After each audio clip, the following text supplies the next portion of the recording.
বাংলাদেশের কুষ্টিয়া জেলার ভেড়ামারা থানার ধরমপুর ইউনিয়নের সুন্দর একটি গ্রাম ধরমপুর। এই গ্রামের গুরুত্বপূর্ণ শিক্ষা প্রতিষ্ঠান ধরমপুর প্রাথমিক বিদ্যালয়, যেখানে এলাকার অধিকাংশ শিশুই তাদের প্রাথমিক শিক্ষা লাভ করে।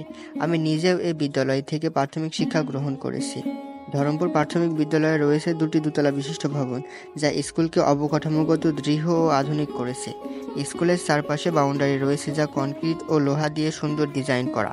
আর এই বাউন্ডারির পাশ ঘিরে সুন্দর ফুলের বাগান আছে। আর এই ফুলের বাগানে বিভিন্ন জাতের ফুলের গাছ লাগানো হয়েছে। এই ফুলের বাগানটি স্কুলের সৌন্দর্য ও পরিবেশকে অনেক বেশি প্রাণবন্ত ও মনোরম করে তুলেছে।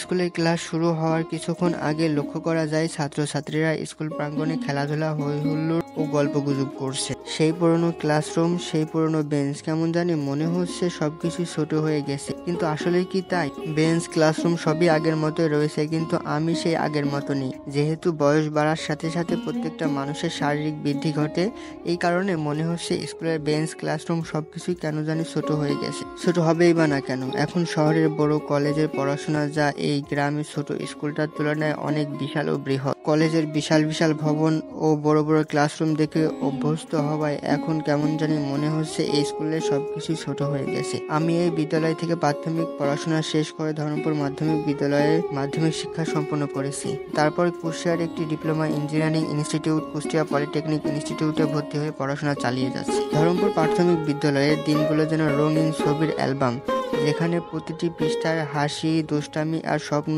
এঁকে রেখেছি।